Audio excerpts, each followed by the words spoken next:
എല്ലാവർക്കും വീണ്ടും ഫുഡ് ക്രാഫ്റ്റ്സിലേക്ക് സ്വാഗതം. ഹാപ്പി ഓണം. എല്ലാവരും പ്രിപ്പറേഷനൊക്കെ തുടങ്ങിയോ? ഇന്ന് നമ്മുടെ പ്രിപ്പറേഷൻ അടപ്രഥമനാണ് കേട്ടോ. ചാനൽ ആദ്യമായിട്ട് കാണുന്നവരുണ്ടെങ്കിൽ എൻ്റെ വീഡിയോസ് കണ്ട് നിങ്ങൾക്ക് ഇഷ്ടപ്പെടുകയാണെങ്കിൽ ഉറപ്പായിട്ടും ചാനൽ സബ്സ്ക്രൈബ് ചെയ്യുക. തൊട്ടടുത്ത് ഒരു ബെല്ലൈക്കൺ വരും, അതും കൂടി എനേബിൾ ചെയ്തിട്ട് നിങ്ങൾക്ക് കറക്റ്റായിട്ട് നോട്ടിഫിക്കേഷൻസ് കിട്ടും. ഈ സീരീസിൽ 17ാമത്തെ വീഡിയോ ആണിത്. 16 വീഡിയോ ഇതിന് മുമ്പുണ്ട്, അതും കൂടി ഒന്ന് കണ്ടു നോക്കാം കേട്ടോ. ഞാൻ അടയൊക്കെ എടുത്ത് വെച്ചിട്ടുണ്ട്. ഇനി കഴുകി വാരി നമുക്ക് ഈ തിളച്ച വെള്ളത്തിലേക്കിട്ട് അടയൊന്ന് വേവിച്ചെടുക്കാം. ഒരു 5 മിനിറ്റത്തെ പരിപാടിയേ ഉള്ളൂ. അട നന്നായിട്ട് വെന്ത് വരുന്ന സമയത്ത് അതിലേക്ക് കുറേ അധികം വെള്ളം ചേർക്കുക. ഇരട്ടി കൂടുതൽ വെള്ളം ചേർത്ത് നിങ്ങൾ ഈ അട ഒന്ന് അരിപ്പക്കൊട്ടയിൽ കോരി വേറൊരു അരിപ്പക്കൊട്ടയിലേക്ക് മാറ്റി വയ്ക്കുക. തവിയും കൊണ്ട് കോരി അരിപ്പക്കൊട്ടയിലേക്ക് മാറ്റാം കേട്ടോ. എന്നിട്ട് നമുക്ക് ആ പൈപ്പ് തുറന്നിട്ട് നന്നായിട്ട് വെള്ളം കളഞ്ഞ് ഈ അടയൊന്ന് തണുപ്പിച്ചെടുക്കണം. കാരണം എന്താണെന്ന് വെച്ച് കഴിഞ്ഞാൽ ആ ചൂടോടെ തന്നെ ഇരുന്ന് ഒന്നുകൂടി വെന്ത് അട ഒറ്റ കട്ടയായിട്ട് പോകും. അങ്ങനെ ആവാതിരിക്കാൻ വേണ്ടിയിട്ടാണ് കുറേ തണുത്ത വെള്ളം ഇതിലേക്ക് ഒഴിച്ചു കൊടുക്കുക. ഫ്രിഡ്ജിലെ വെള്ളമൊന്നും വേണ്ട, നിങ്ങളുടെ പൈപ്പ് തുറന്ന് സാധാരണ നല്ല വെള്ളം ഒഴിച്ചു കൊടുക്കുക. നമുക്കിനി നമ്മുടെ ഉരുളി ചൂടായി വന്ന സമയമാണ്. അപ്പം നമുക്കിനി ബാക്കി പരിപാടിയിലേക്ക് കടക്കാം. നമുക്കിതിലേക്ക് നെയ്യ് ഒഴിച്ചു കൊടുക്കാം. ഒരു 3 ടേബിൾ സ്പൂൺ വരെ നെയ്യ് ഒഴിക്കുക കേട്ടോ. നമുക്ക് ഈ അടയിട്ട് ഇതിലൊന്ന് വഴറ്റിയെടുത്ത് ആ അടയുടെ വെള്ളമൊക്കെ ഒന്ന് കളയാനുള്ളതാണ്. അപ്പോൾ നമുക്കിനി അട ഇട്ട് കൊടുക്കാം. കുറേയൊക്കെ വെള്ളം പോയിട്ടുണ്ടാവും, എന്നാൽ ഈ ഇടയിലൊക്കെ വെള്ളം ഉണ്ടാവുമല്ലോ, അതൊക്കെ ഒന്ന് വറ്റിച്ചെടുക്കണം. നമുക്ക് എല്ലാം ഒന്ന് സോട്ട് ചെയ്ത് നെയ്യുടെ ടേസ്റ്റൊക്കെ അതിലേക്ക് ഇറക്കി നല്ല രീതിയിലൊന്ന് വഴറ്റിയെടുക്കാം. ഈ അടയൊന്ന് കളറൊന്നും മാറുമൊന്നും വേണ്ട കേട്ടോ. ജസ്റ്റ് ആ വെള്ളത്തിൻ്റെ ആ ചീറലും പൊട്ടലൊക്കെ ഒന്ന് മാറാൻ വേണ്ടി മാത്രം.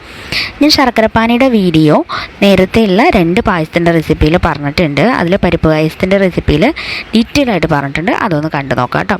ഞാനിതിപ്പോൾ 4 കപ്പ് ശർക്കരപ്പാനിയാണ് ഇതിലേക്ക് ഒഴിച്ചിരിക്കുന്നത്. വെള്ളം ചേർത്ത് ശർക്കരപ്പാനി ഉണ്ടാക്കി അത് അരിച്ചിട്ടാണ് ഞാനിതിലേക്ക് ഒഴിച്ചിരിക്കുന്നത്. ഇനി നമുക്കിത് നന്നായിട്ടൊന്ന് ഇളക്കി യോജിപ്പിക്കണം. ഈ ഇളക്കി യോജിപ്പിച്ച് ഈ ശർക്കരപ്പാനിയിലുള്ള വെള്ളമൊക്കെ നന്നായിട്ട് തിളച്ച് വറ്റി ഇതുപോലെ നന്നായിട്ട് തിളയ്ക്കണം.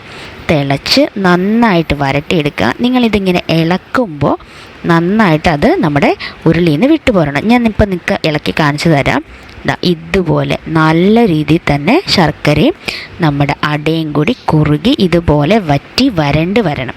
ഞാൻ കഴിഞ്ഞ വീഡിയോയിൽ ഇതിനെപ്പറ്റി പറഞ്ഞിരുന്നു. ഇതുപോലെ തവിയും കൊണ്ട് ഇളക്കുമ്പോൾ നമുക്ക് ഉരുളി തെളിഞ്ഞ് കാണാൻ പറ്റണം എന്ന്.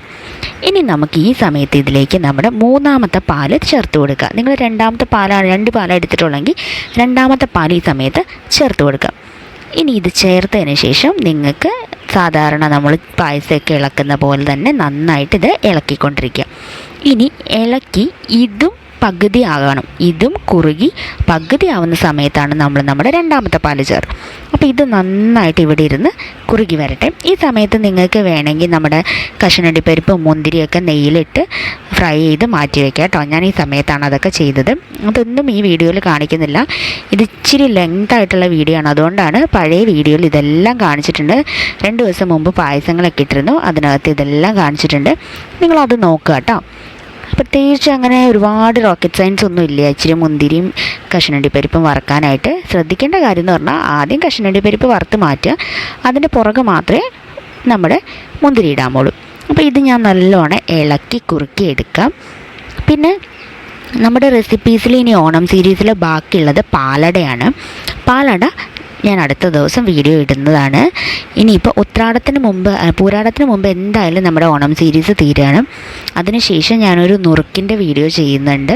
പലഹാരങ്ങളൊക്കെ ഉണ്ടാക്കണ്ടേ ഓണമായിട്ട്? എന്തെങ്കിലും കായ വറുത്തതും ശർക്കര വരട്ടിയൊക്കെ നമ്മൾ ഓൾറെഡി ഉണ്ടാക്കി കഴിഞ്ഞു. അപ്പോൾ ചെറിയൊരു പലഹാരം കൂടി.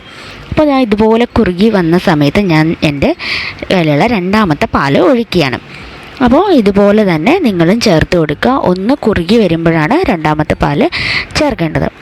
അപ്പോൾ നമ്മുടെ 3ാമത്തെ പാൽ ഏകദേശം നല്ല വാട്ടർ ആയിരിക്കും, അപ്പോൾ അത് നന്നായിട്ട് വറ്റാൻ സമയം എടുക്കും കേട്ടോ. ഇനി 2ാമത്തെ പാൽ ചേർക്കുക, നന്നായിട്ട് കുറുക്കി വരട്ടി നല്ല അടിപൊളിയായിട്ട് എടുക്കുക. തീ എപ്പോഴും ഫുൾ ഫ്ലെയിമിൽ തന്നെ വെക്കുക കേട്ടോ. ഇതുപോലെ കുറുകി വരുന്ന സമയത്ത് നമുക്ക് നമ്മുടെ 1ാമത്തെ പാൽ, അതായത് തൻപാൽ, ഒട്ടും വെള്ളം ചേർക്കാതെ നമ്മൾ ഒട്ടും വെള്ളം ചേർത്തിട്ടില്ല എന്നല്ല, ഒരു 1/2 ഗ്ലാസ് വെള്ളം ഞാൻ ചേർത്തിട്ടുള്ളൂ. 2 തേങ്ങയുടെ പാലാണ് കേട്ടോ ഇത്. അത് നന്നായിട്ട് പിഴിഞ്ഞെടുക്കുക. എന്നിട്ട് നിങ്ങൾ ഇതിലേക്ക് ചേർക്കുക. നിങ്ങൾക്ക് കൈ കൊണ്ട് പിഴിയാൻ ബുദ്ധിമുട്ടുണ്ടെങ്കിൽ ഒന്ന് മിക്സിയിൽ അടിച്ചിട്ട് പിഴിയാം. ഞാനും അങ്ങനെയൊക്കെ തന്നെ ചെയ്യുന്നത്. ആദ്യത്തെ പാല് ഒന്ന് കൈ കൊണ്ട് ആദ്യം പിഴിയും. എന്നിട്ട് ഇത് തന്നെ 1/2 ഗ്ലാസ് വെള്ളം ഒഴിച്ച് മിക്സിയിൽ അടിച്ചിട്ട് ഫസ്റ്റ് പാലിൻ്റെ കൂടെ തന്നെ നമ്മൾ ചേർത്ത് വയ്ക്കും. എന്നിട്ടാണ് 2ാമത്തെ 3ാമത്തെ പാലെടുക്കുന്നത്. ഇനി നമുക്ക് ഇതും നന്നായിട്ടൊന്ന് ഇളക്കി കൊടുക്കാം. ഇത് കഴിഞ്ഞ് കഴിഞ്ഞാൽ പിന്നെ നിങ്ങൾ പെട്ടെന്ന് ശ്രദ്ധിക്കേണ്ട കാര്യങ്ങളുണ്ട്. അതായത് ഫ്ലെയിം ഒന്ന് കുറച്ച് വയ്ക്കുക കേട്ടോ. ഓഫ് ചെയ്യേണ്ട, കുറച്ച് വയ്ക്കുക. എന്നിട്ട് ഇതിലേക്ക് ചുക്കും നമ്മുടെ ഏലക്കായും കൂടി പൊടിച്ച് തീർക്കുക. ഒരു 10 ഏലക്കായ എടുക്കുക. ഒരു ഇഞ്ച് കനത്തിലുള്ള ചുക്കും എടുക്കുക. എന്നിട്ട് പൊടിച്ച് ഇതിലേക്ക് ചേർക്കുക. ഇനി ഇത് നന്നായിട്ടൊന്ന് ഇളക്കി കൊടുക്കുക, നന്നായിട്ടൊന്ന് മിക്സ് ആവാൻ വേണ്ടിയിട്ട്. ഇനി നമ്മൾ ഇതിനകത്ത് അടുത്തത് ചേർക്കാൻ പോകുന്നത് നമ്മുടെ പഞ്ചസാരയാണ്. 1/2 കപ്പോളം പഞ്ചസാര ഞാൻ ഇപ്പോൾ ഇതിൽ ചേർത്തിട്ടുണ്ട്. നമ്മുടെ ശർക്കരയുടെ മധുരം ഒന്ന് ബാലൻസ് ചെയ്യാൻ വേണ്ടിയിട്ടാണ് ഞാൻ പഞ്ചസാര ചേർത്തിരിക്കുക. അത് നിങ്ങളുടെ ഓപ്ഷണലായിട്ടുള്ള സംഭവമാണ്. നിങ്ങൾക്ക് ഇഷ്ടമില്ലെങ്കിൽ ചേർക്കണ്ട. കാരണം ശർക്കരയുടെ മധുരം ഒരു കട്ട മധുരമല്ലേ, അതൊന്ന് മാറി ഒരു നല്ല ടേസ്റ്റ് വരാൻ വേണ്ടിയിട്ട്. ഇനി ഇത് നന്നായിട്ട് ഇളക്കി കൊടുക്കുക. അതിന് ശേഷം നമ്മുടെ പഴമില്ലേ, പഴം അടിച്ചു വെച്ചിട്ടുണ്ട് നമ്മൾ.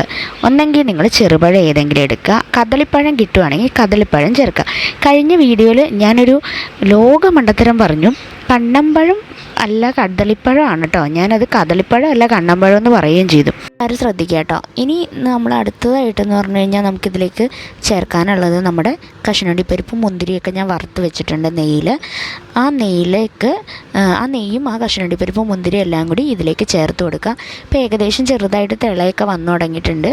നമുക്കിനി ഇളക്കൊക്കെ നിർത്തി നമുക്ക് ഇത് ഓഫ് ചെയ്യാം.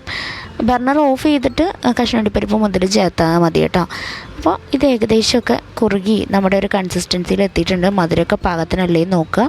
അതല്ലെങ്കിൽ ശർക്കരപ്പാനിയോ പഞ്ചസാരയോ എന്താണെന്ന് വെച്ചാൽ ചേർത്ത് കൊടുക്കുക. ഇനി നമുക്കിത് ചേർത്ത് കൊടുക്കാം. ഇത്രയേ ഉള്ളൂ നമ്മുടെ പായസത്തിൻ്റെ പരിപാടി. അപ്പോൾ ശർക്കരപ്പാനിയുടെ നമ്മുടെ ഇതിൻ്റെയൊക്കെ വീഡിയോ എങ്ങനെയാണ് ചെയ്യുന്നത് എന്നുള്ള വീഡിയോ പരിപ്പ് പായസത്തിൻ്റെയും ഗോതമ്പ് പായസത്തിൻ്റെയൊക്കെ വീഡിയോയിലുണ്ട്.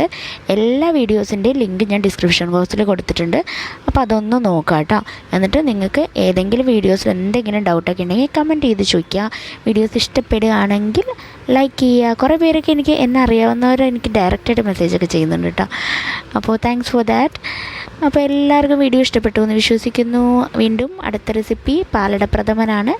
അതിനുശേഷം ഞാൻ പറഞ്ഞില്ലേ ഒരു പലഹാരം ഉണ്ടാക്കാം. ഓക്കെ, എല്ലാവരും വീണ്ടും കാണാം. Okay, bye bye. Thanks for watching.